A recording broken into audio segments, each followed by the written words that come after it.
Bonjour, une nouvelle vidéo pour faire le point à la fois de la situation du Covid sur notre territoire et puis aussi parler des animations de Noël, parler des différentes manifestations qu'on pourra dans un cadre sanitaire très strict, dans des protocoles sanitaires très stricts, mettre en place sur notre territoire.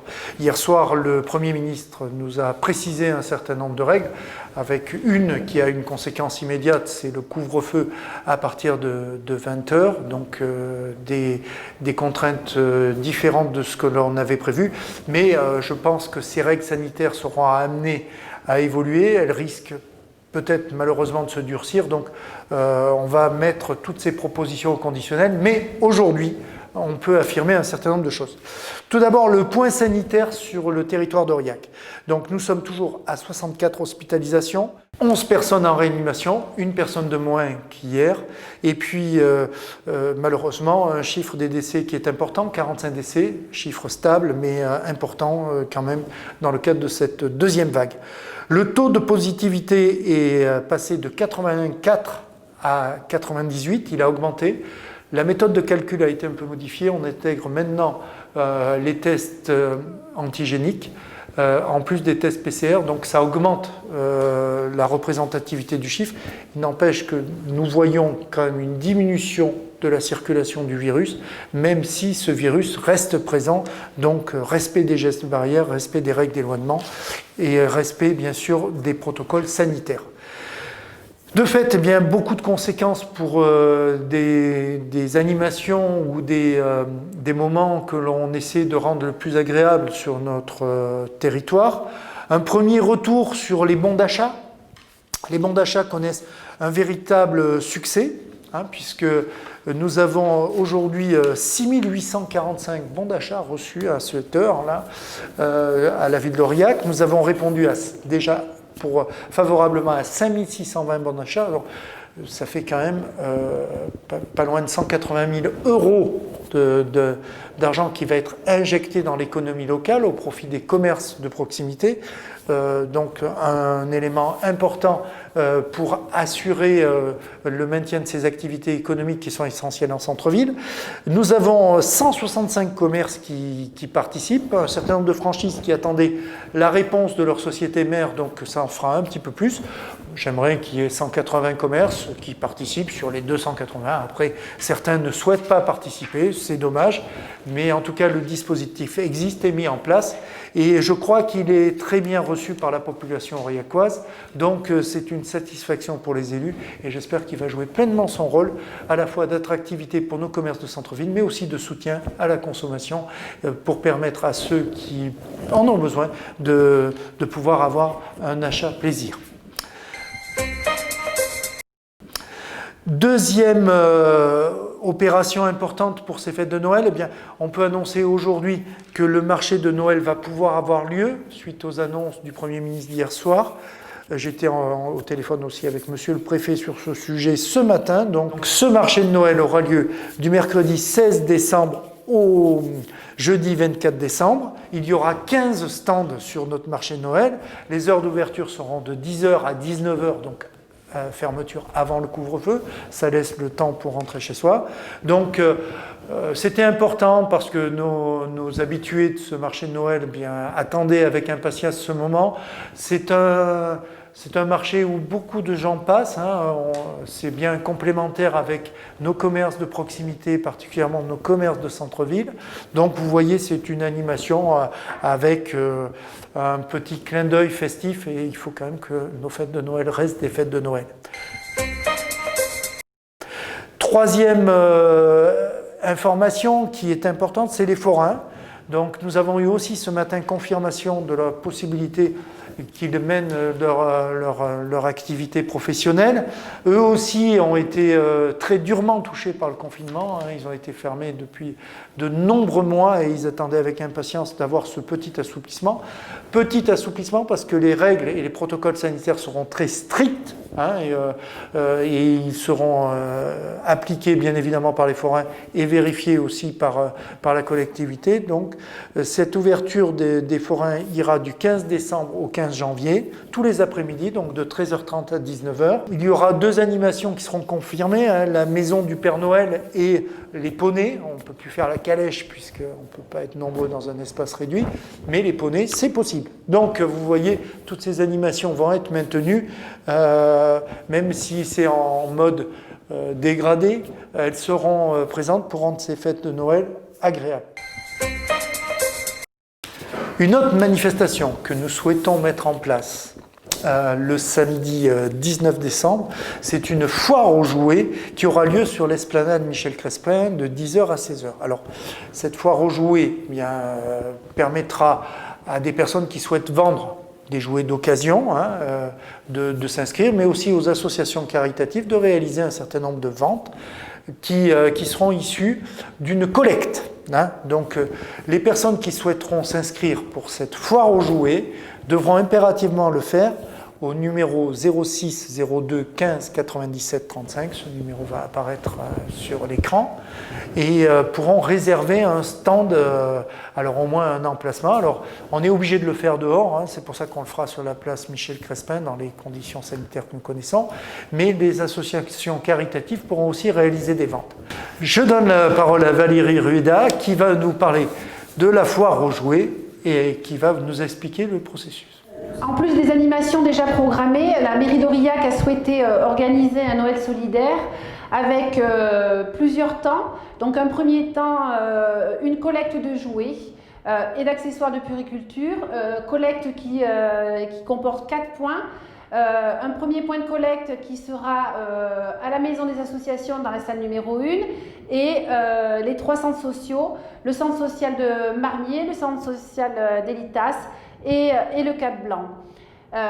Le deuxième point, c'est du fruit de cette collecte, nous organisons une foire aux jouets et les bénévoles de 4 associations caritatives, à savoir les Restos du Cœur, le Secours Populaire, Saint-Vincent-de-Paul et le Secours Catholique, revendront les jouets fruits de cette collecte et se répartiront équitablement les gains qui pourront retirer de cette vente. Les particuliers sont invités aussi à cette foire pour vendre et donner une deuxième vie aux jouets qu'ils ont à la maison. Les dates, la collecte c'est du 14 au 18 décembre pour une vente le 19 sur la place Crespin de 10h du matin jusqu'à 18h. Donc c'est une action sociale, c'est une action de développement durable, on donne une deuxième vie aux jouets, c'est quelque chose d'important. Et quatrième opération, une opération qui est portée par la Fédération de l'hôtellerie. Je laisse la parole à Thierry Perbet sur cette opération pour qu'il puisse l'exprimer. C'est une opération importante sur la place de l'hôtel de ville. Bonjour Monsieur le maire, je tiens déjà à remercier vous et vos équipes pour organiser le marché, mais aussi le catalogue commerce de Noël qui nous accompagne, nous les professionnels, qui sont les non essentiels, les entreprises fermées. Je suis le président de l'UMI, l'Union des métiers de l'industrie hôtelière. 15 entreprises sont sur le catalogue commerce de Noël. Et certaines entreprises, que Nelly va vous compter, vont participer au marché à Aurillac le samedi et le mercredi. Pourquoi? C'est un appel à l'aide pour toutes les entreprises qui font de la vente emportée sur Aurillac. Il faut absolument les soutenir, leur passer des commandes pour ces fêtes, pour Noël et pour Nouvel An. Nous avons besoin de votre soutien et merci à toute l'équipe de la mairie. Donc Nelly Delon, gérante de l'Abside depuis le 1er octobre. Donc on a repris cette affaire avec mon époux il y a très peu de temps. Ce métier-là est pour nous une passion. Donc on s'est investi dans ce projet malgré le contexte actuel. Ce contexte nous pousse à faire des choses qui sont peu habituelles pour nous, mais à partir de samedi, nous serons donc sur le marché à la rencontre de notre clientèle. Donc nous serons accompagnés de pas mal de nos collègues, Poivre et Sel, Tables et Comptoirs, mais également l'Excuse. Voilà, donc on sera présent jusqu'à la fin de l'année.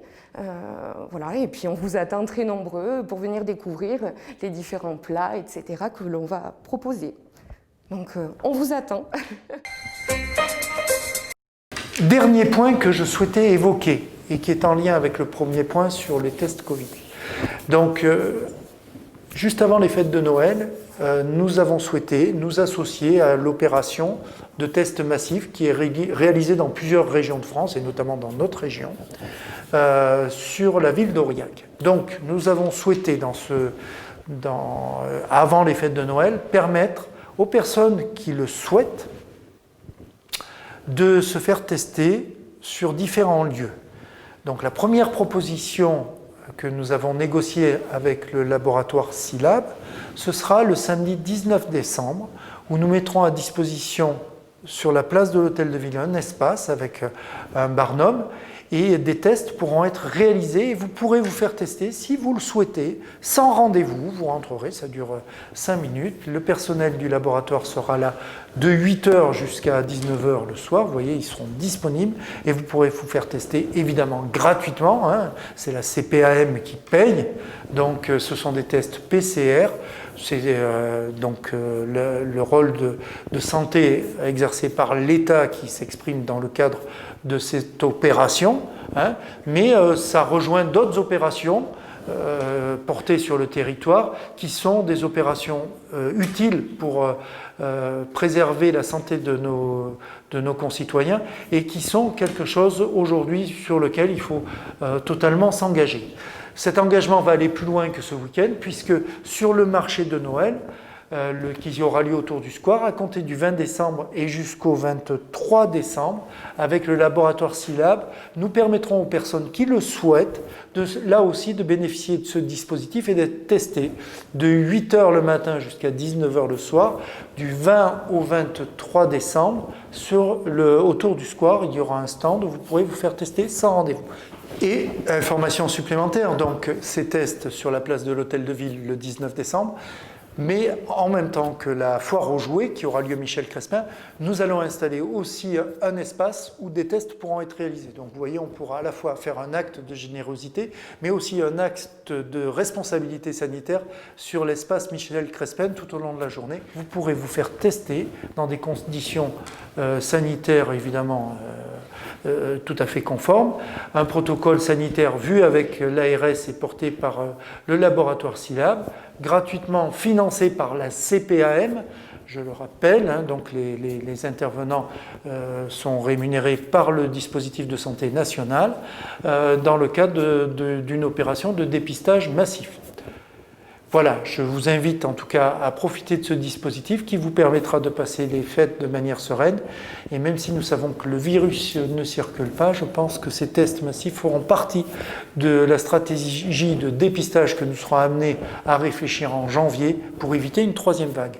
Donc je vous souhaite à tous de bien profiter de ces manifestations et de respecter bien sûr les gestes barrières et d'être très vigilants pour que cette épidémie soit circonscrite à sa forme la plus bénigne et d'éviter que nos fêtes de Noël deviennent un mauvais souvenir du point de vue sanitaire et restent ce bon moment de convivialité dont nous avons tous besoin.